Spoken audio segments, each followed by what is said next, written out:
Hi, my name is Byron Martin here at Logie's Greenhouses. Today we're going to be talking about a fast-growing, flowering tropical plant in the genus of Iochroma.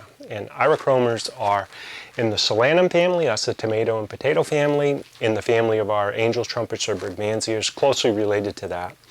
They are plants that generally flower for us throughout the year. These hybrids that we're growing now are very free-flowering relative to the older species, and yet they become great summer plants for the garden patio and such. In terms of their culture, like all solanums, they're very fast-growing. They appreciate a good amount of fertilizer given to them, and above all, they need a lot of sunlight. So they need a plant that needs direct sunlight. This plant here was grown out through the summertime. A good example of what a little bit of stress can do to a solanum that maybe isn't flowering so well for you would be the reduction of fertilizer. And you can see the yellowing on these leaves right here is a good example of a plant that has been a little bit stressed, but you can see the amount of flowers it produced under that stress. So if you're growing Irochromas or brugmansias, which love a lot of feed, yet they're not flowering very well, and it's summertime, back off on the feed. And this is a great example of one that got backed off and actually came into full bloom.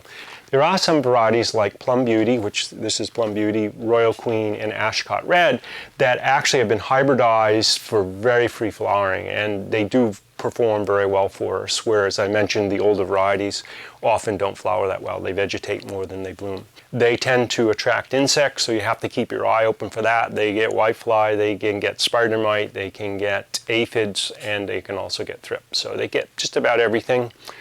However, the best control is to identify the infestation before it gets out of hand and then spray. Neem oil is a great leaf polisher, and if you keep polishing your leaves with neem, you'll see that, especially when you have infestations, the infestations tend to disappear.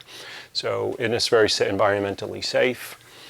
In terms of pruning, we do prune them back, usually at the end of the season. If this plant gets out of hand, it's a simple cut. You can cut pretty much anywhere you want. You can even cut it down to about 8 inches from the base here and it would still sprout out.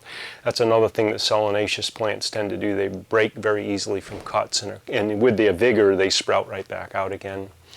Repotting is something that we generally do annually till we get up to the size that we want. A plant like this, which is in a 8-inch pot, 10-inch pot, we probably would leave that there indefinitely. No need to repot it, just add fertilizer to the soil to keep it going. And in terms of feed, an organic granular that's balanced is a very good way to fertilize, or you can use liquid salt fertilizers. So the Iochroma is a great plant for the summer garden, for sunny windowsills or greenhouse culture where you have a lot of light and you're looking for a splash of bloom throughout most of the year. So thank you for watching. There's a little bit of information on this wonderful flowering plant. If you'd like more information, you can visit us at logies.com.